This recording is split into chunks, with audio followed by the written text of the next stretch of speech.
शतकोटि प्रणाम। गुरु माता पिता गुरु बंधु सखा,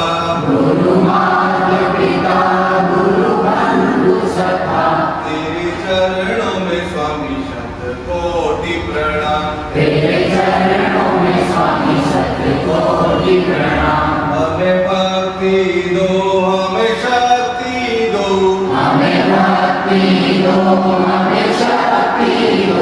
हमें श्रद्धा दो, सांब शिवा।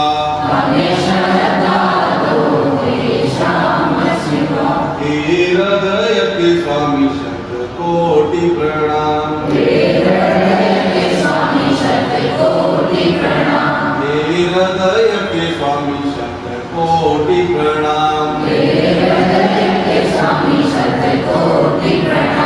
भारत माता की जय, भारत माता की जय, स्वामी विवेकानंद की जय। और गुरु पूर्णिमा जो मनाते हैं वो ऐसा है कि जो अपने ऋषि पराशर थे और सत्यवती एक थी, उनसे पुत्र पैदा हुए थे व्यास जी। उनके जन्म को व्यास पूर्णिमा भी कहते हैं और ये गुरु पूर्णिमा भी कहते हैं। तो जो व्यास जी थे उनका महत्व इसलिए है उनकी जानकारी कि उन्होंने वेदों की रचना की।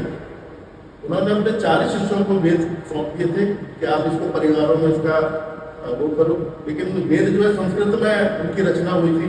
और आपका जो आयुर्वेद विषय भी है वो भी एक वेद का पार्ट ही है, क्योंकि जितना भी विज्ञान वो था उसमें अपनी सोच थी, संस्कृति, सबको समाहित करके 4 वेदों की रचनाएं हुई। और वो जो उसके बाद उन्होंने और सरल भाषा में करने के लिए महाभारत की रचना की। उसको 5वां वेद कहा जाता है। वो सरल रूप में, कविता रूप में है और उसमें 1 लाख दोहे हैं। और उसी का एक पार्ट है गीता, भागवत गीता, जिसमें 700 श्लोक है। आप सबने कभी न कभी पढ़ी होगी। तो उन्हीं को हम करने के लिए बाकी सब अपने जितने भगवान हुए सबके कभी न कभी गुरु हुए हैं। इसने भी गुरु की महिमा को जाना है, उन्होंने गुरु बना के, क्योंकि कृष्ण थे, राम थे, वो भी गुरु के माध्यम से ही भगवान गुरु में ईश्वर रूप उन्होंने पाया और उनको पूजा जाता है। उनके भले गुरुओं का नाम नहीं जानते हम, लेकिन उनको जानते हैं। कितनी बड़ी बात है, गुरु की महिमा है। तो इसी के लिए आप भी गुरु की महिमा समझेंगे। आपके बहुत अच्छे गुरु यहाँ पर हैं जो आपको शिक्षा देंगे, जो आपको भविष्य में कभी न कभी आते रहेंगे। उनके पास पैसे नहीं थे, धन नहीं था, तो आपको पता होगा, पढ़ा होगा। तो उन्होंने उससे कहा भी नाव वाले से कि मुझे उस पार पहुँचा दो। तो उसने कहा मैं बिना पैसे के उनको नहीं पहुँचाऊंगा। वो खुद ही उसमें कूद गए समुद्र में और तैर कर शिलान्यास हुआ। तो ये बात है 1892 के 25, 26 और 27 दिसंबर। वो 3 दिन वो शिलान्यास रहे और उन्होंने अपने जीवन का लक्ष्य निर्धारित किया कि मुझे इस जीवन में क्या करना है, क्या मेरे को सोच रखनी है, क्या कैसे मुझको भारत का जो भूत, वर्तमान और भविष्य चिंतन उस शिला पर बैठकर उन्होंने उसका मिशन तय किया अपना। और उसके पश्चात 1972 में एक नाथ रानडे जी थे जिन्होंने उस स्मारक को बनवाया, उसकी स्थापना की। और आप सब लोग गए होंगे, जिन्होंने देखा है वहाँ पर ये जो कन्याकुमारी में विवेकानंद केंद्र है, वो गए हैं क्या वहाँ पे? तो आपको हाँ, वहीं पे उन्होंने अभी जो इलेक्शन जो रिजल्ट डिक्लेयर हुआ था उसके पहले वहीं पे उन्होंने भी तपस्या की थी। तो आपको कभी मौका मिले तो आप जाइए वहाँ का। और बहुत है आपको, मतलब एक जो उनका केंद्र है जहाँ पे ध्यान करते हैं, तो आपका स्वतः ही ध्यान लग जाएगा वहाँ पर। आपको ज़्यादा प्रयास भी नहीं करना पड़ेगा। इतनी पवित्र भूमि वहाँ पर है। और उसका ऐतिहासिक महत्व भी है कि पार्वती ने शिव को पाने के लिए वहाँ पर एक पैर पर खड़े होकर तपस्या की थी। और उसकी जो कई वर्ष तक तपस्या की थी, तो वो पैर का निशान वहाँ पर है, विजिबल है। चट्टान पे एक पैर का निशान है, उसको इंटेंट किया हुआ है। आप गूगल में भी देखेंगे तो मिल जाएगा। गुरु की महिमा ऐसा नहीं है कि विद्यार्थी जीवन में ही है। आज हमारे जैसे बुजुर्ग भी गुरु की महिमा को साथ में लेकर के चल रहे हैं। आज हमारी इस एज के अंदर भी हम लोग गुरुओं को फोन करके बात करते हैं कि आपकी प्रणाम करता है गुरु पूर्णिमा अवसर को। तो स्वामी विवेकानंद जी के जो हमारे मुख्य उत्सव है उसमें ये गुरु पूर्णिमा उत्सव भी अपने आप में बहुत महत्व रखता है।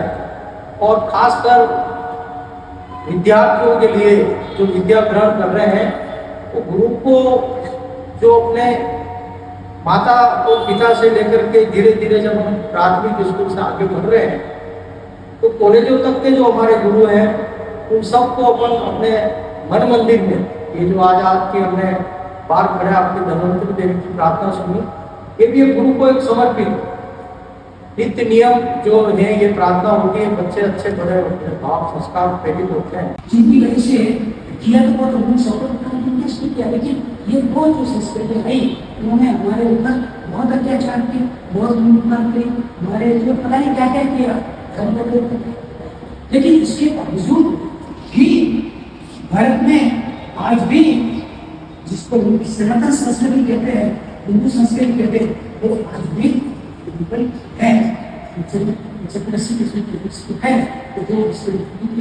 और ये भी नहीं है। अब आप देखो फिर आप लोग संस्कृत के जिसके कहते कि आपकी अभिप्राय संस्कृत लेकिन तो ये अनुभव शब्द है, ये एकांत का जो शब्द है, एक दूसरे बढ़ जाए, ये बहुत हमारे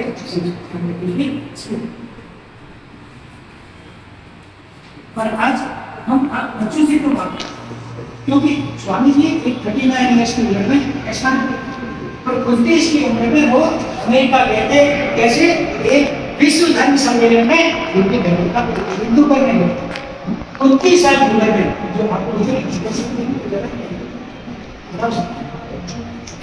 युवा और सामने बैठे हुए मेरे खुद के ऊपर से आप इसमें मतलब लगे हैं तो ये वो वहाँ पर तो 80 मिनट का इसको मतलब दो ऐसे से वहाँ उसमें देखते हो तो जॉन केन्स ओनली 45 इयर्स कई बार कुछ बच्चे ना हिंदू या भारत की बातें नहीं जानते, फॉरेन नहीं जानते, उनके लिए कारण है जॉन केन्स। ठीक है, आई एक्सपेक्ट सर्वे भद्राणि पश्यन्तु सर्वे भद्राणि पश्यन्तु मा कश्चित् दुःखभाग् भवेत्। शांति शांति शांति। ओम शांति शांति शांति। सर्वे भवन्तु सुखिनः सर्वे सन्तु निरामयाः सर्वे भद्राणि पश्यन्तु मा कश्चित् दुःखभाग् भवेत्। सर्वे भवन्तु सुखिनः सर्वे सन्तु निरामयाः सर्वे भद्राणि पश्यन्तु मा कश्चित् दुःखभाग् भवेत्।